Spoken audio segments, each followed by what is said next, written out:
Reimbursement పై మండలిలో చర్చ జరిగింది. వైసీపీ ఇచ్చిన వాయిదా తీర్మానం తిరస్కరించారు మండలి చైర్మన్. ఫీ రీయింబర్స్మెంట్ పై లోకేష్ వివరణిచ్చారు. వాయిదా తీర్మానం తిరస్కరించాక చర్చ ఉండదు అన్నారు మండలి చైర్మన్. ఫీ రీయింబర్స్మెంట్ పై మండలిలో జరిగిన రచ్చని ఓసారి చూద్దాం.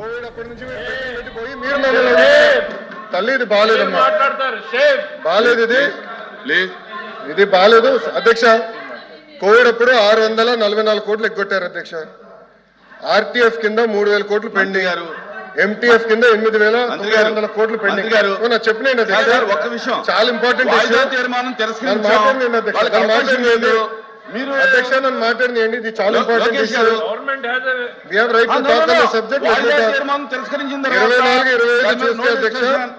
24-25 చూస్తే మన ప్రభుత్వం కూటమి ప్రభుత్వం వచ్చిన తర్వాత 1200 కోట్లు రిలీజ్ చేశాం.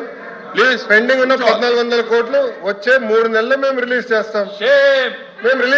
మీరు 4000 కోట్లు బకాయిలు పెట్టి మీరు మాట్లాడితే ఎట్లమ్మా? 4000 crores 4000 కోట్లు మీరు బకాయిలు పెట్టిపోయి మీరు మాట్లాడతారు. 4000 కోట్లు కోవిడ్ 644 కోట్లు కోవిడ్ ఎప్పుడు బకాయిలు పెట్టారు స్వామి? వాయిదా తిరస్కరించారు. ప్రశ్న ఏది కూడా రికార్డు కాదు. ఏంటో చెప్పండి మాకు. కూర్చోండి దయచేసి కూర్చోండి. ప్లీజ్ కూర్చోండి.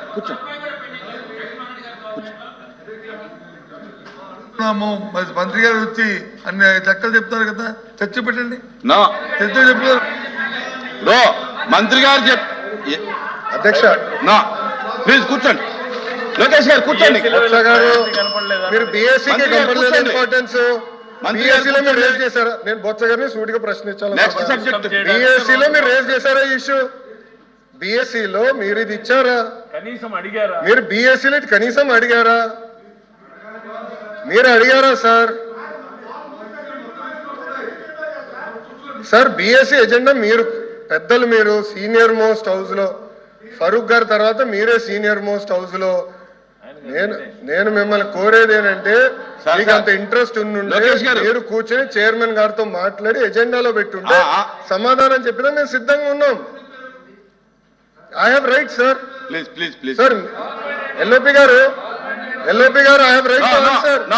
నాకు హక్కులు లేవా హౌస్ లో? నాకు హక్కులు లేదా హౌస్ లో? మంత్రిగా సమాధానం చెప్పే హక్కు లేదని మీరు నిర్ణయిస్తారా?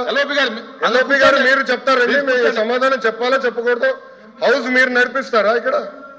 How are you dictating terms to మీ బాస్? సార్ ఇది బాగాలేదు. మీరు నాకు టర్మ్స్ డిక్టేట్ చేయకూడదు. మీరు సమాధానం ఎట్లా చెప్పారని మీరు అన్నారు. ఎట్లా సార్?